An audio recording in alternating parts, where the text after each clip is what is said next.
Olá, meus amores, aqui é Sanda Kumara, falando com vocês diretamente de Atmayur, Nova Terra.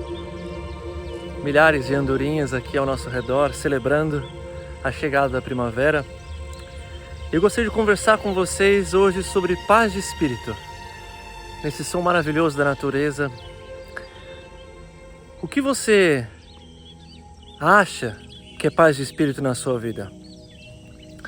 Muitas vezes, quando eu converso com as pessoas que eu estou ajudando na própria transformação, paz de espírito é descrito como alguma coisa externa acontecendo. Eu vou ter paz de espírito se eu tiver um novo emprego. Eu vou ter paz de espírito se eu pudesse viver na praia e curtir todos os dias.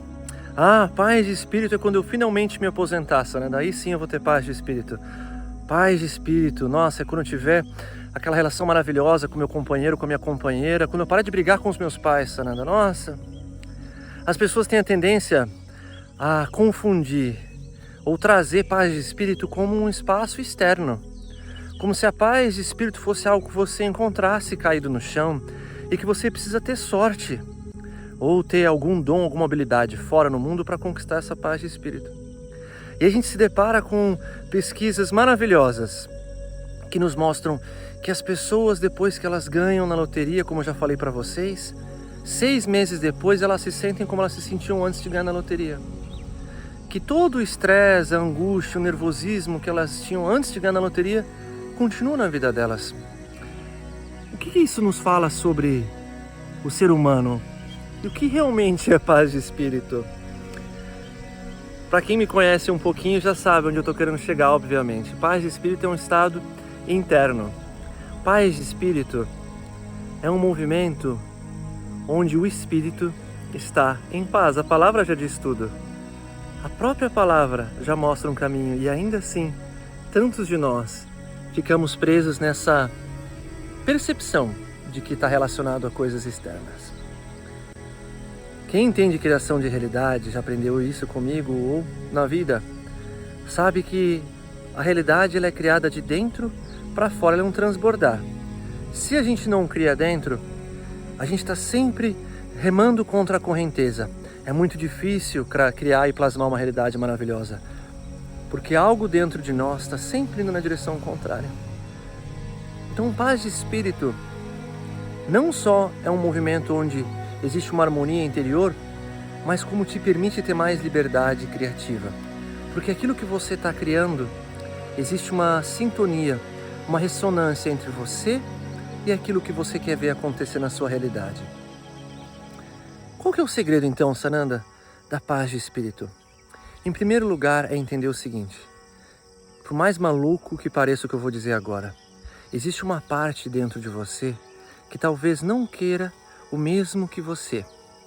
Existe uma parte dentro de nós, de cada um de nós, que às vezes não está buscando a paz, não quer a tranquilidade, não quer o relaxamento. Existe uma parte dentro de cada um de nós seres humanos que se sente seguro, segura em casa, se sentindo igual a gente se sentia quando a gente era pequenininho, quando a gente estava na barriga da mamãe, quando a gente estava na escola. Como foram os seus primeiros anos de vida? Será que teve muito estresse? Será que tinha muito conflito, muita briga? Será que tinha muita solidão? Será que tinha o sentimento constante de medo, de angústia? Qualquer que seja aquele estado emocional que você viveu nos primeiros 7 anos da sua vida, o seu corpo ele foi condicionado a se sentir calmo, seguro, naquela frequência, naquela sensação, naquela emoção. O curioso é que essa ilusão de segurança, muitas vezes, ela não é nem um pouco segura. Imagina, se um ambiente de estresse me traz esse aconchego da infância, o ambiente de estresse não é nada saudável para o meu corpo e ele não é compatível com uma vida de abundância maravilhosa. Então é aquela pessoa que fica rica, mas está sempre gastando mais do que tem, ou está sempre com medo que alguém vai tirar. Enfim, de alguma forma a pessoa ela vai infiltrar na sua existência aquilo que essa parte condicionada do nosso ser precisa para se sentir seguro, segura. Então o primeiro segredo da paz de espírito, meus amores, é aceitar essa parte. Não é brigar com ela, não é se ressentir, não é conflitar. No início do nosso processo de cura, fica mais fácil criar uma cisão ilusória dizendo que essa é a criança interior. É ilusório porque de fato nós somos um só ser e não existe separações, mas quando a gente cria esse rótulo, fica mais fácil entender que existe algo que tem as características de uma criança dentro de nós e que está preso muitas vezes nesses traumas, nessas experiências e que precisa ser resgatado, restaurado. Conforme a gente vai se restaurando, essa criança já não é mais uma criança, é apenas um campo energético que a gente vai conseguir moldar e direcionar de acordo com a nossa maestria adquirida. Então a paz de espírito, em primeiro lugar, é iniciar essa jornada em direção à vulnerabilidade, ao sensível, ao sutil dentro de você, que é o seu feminino, a sua criança. Esse espaço interno, muitas pessoas têm medo de ir. Outros tantos se utilizam hoje de medicinas da floresta para conseguir resgatar a conexão com a serpente, com o feminino, com a Kundalini. Mas a verdade é que nada disso é necessário. O mais importante é você aprender a ter essa disposição interna de amar, acolher e aceitar. Cada dia que você faz uma meditação canalizada, cada dia que você senta para se reconectar com o seu corpo e vai fortalecendo esse vínculo com a decisão de amar, você vai se aproximando dessa parte. E com o tempo ela vai te escutar. Porque se você escuta, esta parte te escuta. Se você escuta e você respeita, essa parte vai te respeitar e vai se permitir ser conduzida. Ela se torna maleável, reprogramável, recondicionável.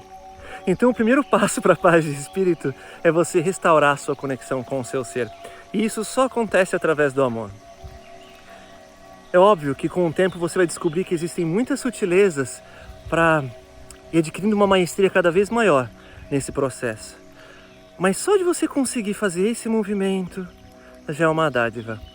O próximo passo, e esse é um pouco mais complexo, mas é talvez o mais maravilhoso que você vai dar na sua vida, é aprender a ocupar dentro do seu ser o centro verdadeiro, o core, o coração crístico, o coração dourado. Porque nesse espaço você vai encontrar essa maravilha toda da natureza, das dádivas do mundo, já está presente dentro de você, com uma sensação contínua, perpétua, de ser um ser eterno, onde tudo que você precisa já está dentro de você. Desaparece o sentimento de falta, de medo, de ansiedade, e você encontra um sentimento perpétuo de boa-aventurança. Por que é desafiador ocupar esse espaço? Porque para ocupar esse espaço a gente precisa andar sobre as águas. Para ocupar esse espaço a gente precisa aprender a ser como o lótus, que flutua acima do lodo. Para ocupar esse espaço, a gente precisa abandonar e largar tudo, não fora de nós. Dentro, a gente precisa soltar o controle, os medos, as densidades e colocar o nosso senso de eu numa leveza tremenda, maravilhosa, quase como sair flutuando e levitando. E esse é um aprendizado que requer a grande maestria de ser divino. Que assim seja, assim é.